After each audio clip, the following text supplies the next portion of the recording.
To my channel. இன்றைக்கி நம்ம என்ன பார்க்க போகிறோம் அப்படின்னா, விஷாரத் பூர்வாத்தில் இருக்கக்கூடிய நாதான் தோஸ்த் அப்படின்னு இருக்கக்கூடிய கஹானி தான் பார்க்க போகிறோம்.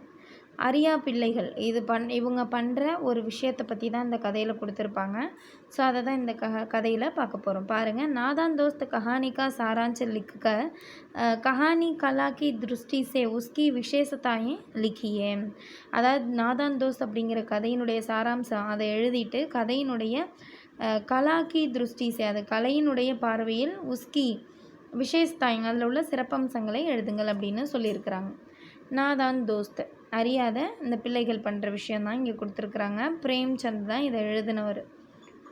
பிரஸ்தாவனா முன்னுரை பாருங்கள்.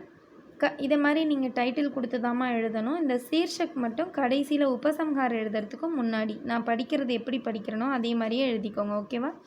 பிரஸ்தாவனா. कहानी तत्वों को लेकर विद्वानों में मतभेद है. இந்த கதை தத்துவங்கள் அவங்க கொடுக்குற அந்த மாரலை பொறுத்து அவங்க அந்த கலைஞர்களுக்குள்ள நிறைய வேறுபாடுகள் இருக்குது. यहाँ बहुबानीय तत्वों के आधार पर नादान दोस्त कहानी की आलोचना की जाती है. இங்கே பெரும்பான்மையான தத்துவத்தின் ஆதாரத்தின்படி இந்த நாதான் தோஸ்த் அப்படிங்கிற கதையினுடைய விமர்சனம் செய்யப்பட்டிருக்கிறது. லேखक परिचय. नादान दोस्त नामक कहानी मुंशी प्रेमचंद की कहानी है. இப்போ இது கட்டுரையாளர் அறிமுகம் பார்க்குறோம். நாதான் தோஸ்துங்கிற பெயர் கொண்ட இந்த கதை மும்சி பிரேம்சந்த் அவரினுடைய கதை. ஆப்கோ உபன்யாஸ் சம்ராட் மானா ஜாதா ஹே. நம்ம ஏற்கனவே நிர்மலாவில் பார்த்துருப்போம். ஸோ இவர் நாவல் சக்கரவர்த்தின்னு அழைக்கப்படுகிறார். आपने 300 से अधिक कहानियाँ लिखी हैं. அவர் 300க்கும் அதிகமான கவிதைகள் கூட கதைகள் கூட எழுதியிருக்கிறாரு. இப்போ சீர்ஷக் இப்போ படிக்கக்கூடாதுமா, அது லாஸ்ட்டில் நம்ம படிச்சுக்கலாம். இப்போ கஹானி கா சாராंश தான் அடுத்த டாப்பிக்காக நீங்கள் எழுத வேண்டியது. கேசவ் और ஷியாமா दोनों பாயி பஹன் தே. கேசவ் மற்றும் ஷியாமா 2 பேரும் அண்ணன் தங்கை. கேசவ் படா தா அவர் ஷியாமா சோட்டி தீ. கேசவ் படா பெரியவன் மற்றும் ஷியாமா தங்கச்சியாக இருந்தா. நான் இப்போ சொல்லிகிட்ருக்கிறது சரவணா கைட்லமா 163 பேஜ் நம்பரில் பார்த்துக்கோங்க, நான் அதை சொல்லலை. உன்கே கர் கி கானிஷ் பர் சிடியா கா ஏக் கோன்ஸ்லா தா. அவங்க வீட்டினுடைய முற்றத்தில் கானிஷ் அப்படின்னா முற்றத்தின் மீது பறவையினுடைய ஒரு கூடு இருந்தது. கோன்ஸ்லேமே சிடியானே அண்டே தியேத்தே. அந்த கூட்டில் பார்த்தீங்க அப்படின்னா பறவை முட்டையிட்டு இருந்தது.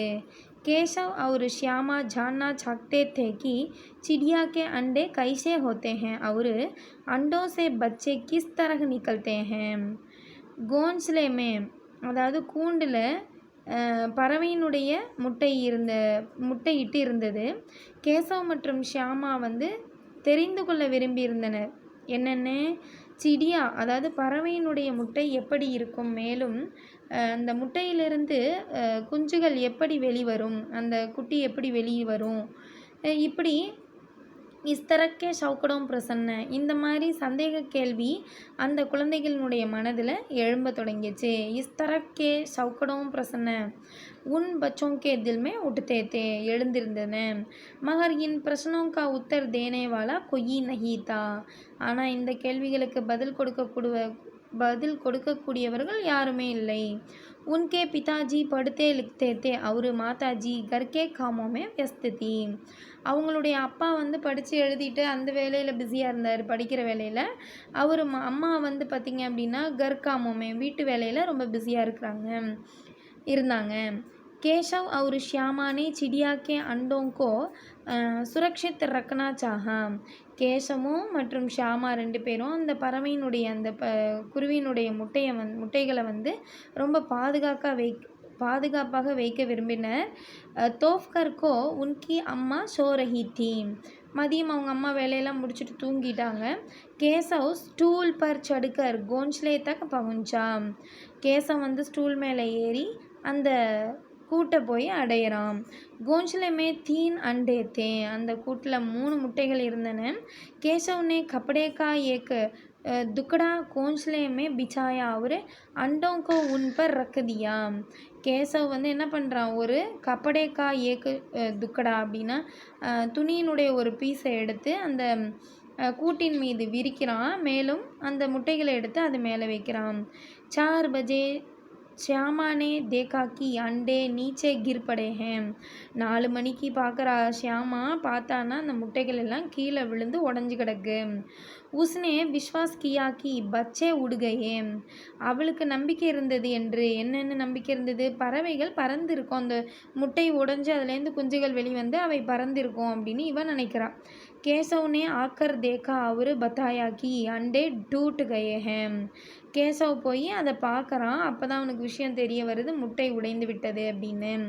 மாம்னே பாத் ஜான்கர் சம்ஜாயா கி தும் லோகோனே அண்டோங்கோ சுவா ஹோகா.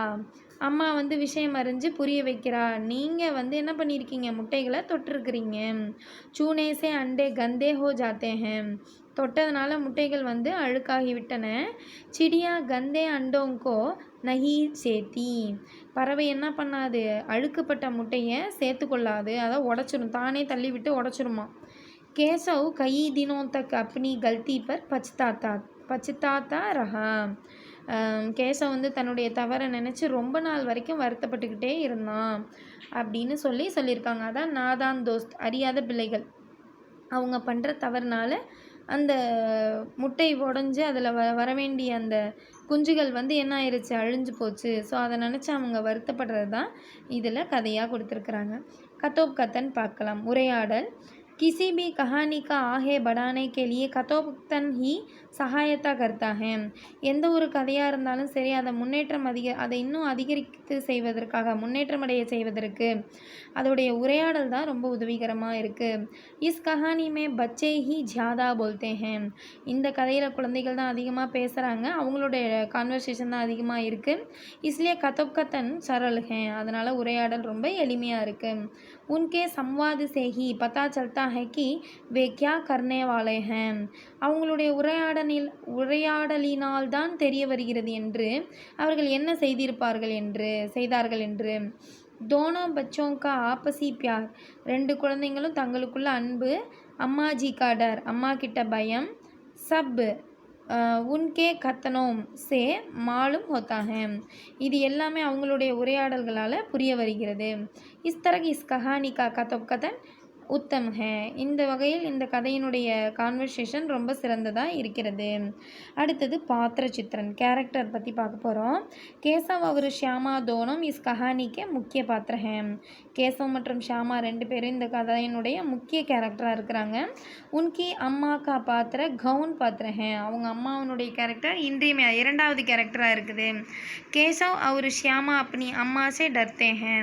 கேசவும் மாதவும் அவங்க அம்மா கிட்ட பயந்துட்டு தான் இருக்காங்க. अम्मा बच्चों से प्यार करती हैं मगर उनके सवालों का जवाब देने का कष्ट नहीं. அது பார்க்கலாம். அம்மா வந்து குழந்தைங்க மேலே அன்பு செலுத்துகிறா, ஆனால் அவங்களுடைய கேள்விகளுக்கு பதில் கொடுப்பத கஷ்ட நகி உட்டாத்தி ஹே. அவங்க வந்து அந்த குழந்தைங்களோட கேள்விக்கு பதில் சொல்கிறத அவங்க கஷ்டமாக நினைக்கல. கேசவ் படா ஹே அவர் ஷியாமா பர் ரவுபு ஜமாத்தா ஹே. கேசவ் பெரியவனாக இருக்கிறனால, அண்ணனாக இருக்கிறனால, ஷியாமா தங்கச்சியாக இருக்கிறனால அவன் மேலே ரொம்ப அதிகாரத்தை செலுத்துகிறான். இஸ்லியே ஷியாமா மாம்சே சாரி சச்சாயி ககு சுனாத்தி ஹே. அதனால் ஷியாமா என்ன பண்ணுறா, அம்மா கிட்ட எல்லா விஷயத்தையும் உண்மையும் சொல்லிடுறா. இஸ் தரக் சப்கா பாத்திர சித்திரன் உத்தம் டங்கு சே ஹுவா ஹே. இப்படி எல்லாரோட கேரக்டருமே எப்படி இருக்குது, சிறந்த முறையில் அமைஞ்சிருக்கு அப்படின்னு சொல்லியிருக்கிறாங்க. அடுத்தது பாஷா சைலி, மொழி நடை. இஸ் கஹானி கி பாஷா சைலி சரல் ஹே. இந்த கதையினுடைய மொழி நடை எப்படி இருக்குது, ரொம்ப எளிமையாக இருக்குது. கஹானி மே முகாவரோம் கா பிரயோக ஹுவா ஹே. சொற்றொடர்கள் நல்லபடியாக அமைக்கப்பட்டிருக்கு. இசே சைலி ரோச்சக் பன் கயி ஹே. அதனால் இது வந்து படிக்கிறதுக்கு ரொம்ப அழகாக இருக்குது, எளிமையாக இருக்குது அப்படின்னு சொல்லியிருக்கிறாங்க. அடுத்தது தேஸ் கால் அப்படின்னு சொல்ல போகிறீங்க. அந்த அமைப்பு, அந்த இட அமைப்பு பற்றி சொல்கிறது. कथा जिस काल में और जिस देश में घटती है उसके बारे में लेकर कुछ बताता है. கதை எந்த காலத்தில் மேலும் எந்த நாட்டில் நடந்ததோ அந்த நிகழ்ந்திருக்கிறதோ அதை பற்றி எழுத்தாளர் ஏதோ கொஞ்சம் சொல்லியிருக்கிறார், சிலவை சொல்லியிருக்கிறார். இசே கஹானி ஆசானி சே சமஜ்மே ஆத்தி ஹே. அதனால் கதை ஈஸியாக நம்மளுக்கு புரிய வருகிறது. அந்த டைம்லாம் சொல்லியிருக்காரு இல்லையா, அது மாதிரி. चूँकि यह कहानी सामाजिक है और किसी भी काल और देश के लिए सामान्य है. ஏனெனில் இந்த கதை சமுதாய நோக்கத்தோடு இருக்குது. அவர் கிசி பி கால் ஏதோ ஒரு காலத்தை கூட மற்றும் தேஷ் கே லியே சாமானிய ஹே அந்த நாட்டை கூட வெளிப்படுத்தக்கூடியதாக இருக்குது. इसलिए लेखक ने इस संबंध में अधिक नहीं कहा है. ஸோ இதில் அதிகமாக ஒன்றும் அவர் இதை பற்றி சொல்லலை அப்படின்னு சொல்லியிருக்கிறாங்க. மோஸ்ட்லி பார்த்திங்கன்னா இது எந்த ஏரியாவில் நடந்திருக்கோ அங்கே இருக்கிற உரையாடல்கள், அந்த மாதிரி இடங்கள், அங்கே இருக்கிற கால சூழ்நிலைகளுக்கு ஏற்ற மாதிரி எழுதியிருப்பாங்க. இப்போ நம்ம வந்து உத்தேசியம் வந்துட்டோம். ஸோ இதுக்கு முன்னாடி தான் நீங்கள் அந்த சீர்ஷக் அப்படிங்கிறத எழுதணும்.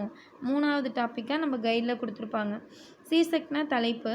கேசவ் சிடியா கே அண்டோங்கோ சுரக்ஷித் ரக்கனா சாக்தா தா. கேசவ் வந்து அந்த பறவையினுடைய முட்டைகளை ரொம்ப பாதுகாப்பாக வைக்க விரும்பியிருந்தான். EC உத்தேசிய சேவகு அண்டோங்கோ சூதாபி ham. இந்த லட்சியத்தின் காரணமாக, இந்த நோக்கத்தின் காரணமாக அவன் முட்டைகளை தொட்டுக்கூட விட்டான். உசே மாலும் நஹி தாக்கி, அவனுக்கு தெரியவில்லை என்று. சிடியா கந்தே அண்டோங்கோ நஹி சேத்தி, அது அழுக்கப்பட்ட முட்டைகளை வந்து வேற ஒருத்தர் தொட்ட முட்டைகளை அது ஏற்றுக்காது. இஸ் தரக் பலாயி கர்னே ஜாக்கர் சிடியா கி புராயி கர்த்தா ஹை. இப்படி நன்மை செய்ய போய் பறவைக்கு கெடுதல் செய்து விட்டான். வகு தோஸ்த் பி ஹே, அவன் வந்து ஒரு அறியா பிள்ளை தான். நாதான் பி ஹே, அறியாதவனாக தான் இருக்கிறான். இஸ்லே நாதான் தோஸ்த் இஸ் கஹானி கேலியே உத்தம் சீர்ஷக்கு ஹே. அவன் வந்து ஒரு நண்பனாகவும் இருந்திருக்கிறான், நல்லது செய்ய, அறியாத்தனமாகவும் இருந்திருக்கிறான். அதனால நாதான் தோஸ்த் அப்படிங்கிறது இந்த கதைக்கான சிறந்த தலைப்பாக இருக்கிறது. இதை எழுதிட்டு என்ன எழுதணும்? உத்தேசியம் எழுதணும், நோக்கம். बच्चे अपनी अबोधता के कारण कोई अनर्थ कर सकते हैं. குழந்தைகள் தன்னோட அறியாத்தனத்தின் காரணமாக ஏதாவது அறியாத விஷயங்கள், அதாவது அர்த்தமற்ற செயல்களை செய்துடுறாங்க. इसलिए மாதா பிதா கோ உன்கி ஜிக்ஞாசா கி பூர்த்தி கர்னா ஜரூரி ஹே. ஆகையால் அம்மா அப்பாவிற்கு அவர்களினுடைய அறியாமையை முழுமை செய்வது அவசியம். அவங்க தெரியாத விஷயத்த சொல்லி கொடுக்கறது ரொம்ப கட்டாயம். யஹ் கஹானி யஹி சாபித் கர்த்தி ஹே. இந்த கதை இதைத்தான் நமக்கு வெளிப்படுத்துகிறது அப்படின்னு சொல்லியிருக்கிறாங்க. கடைசி உபசம்ஹார் முடிவுரை. प्रेमचंद की कहानियों की हर विशेषता इस कहानी में भी पाई जाती है.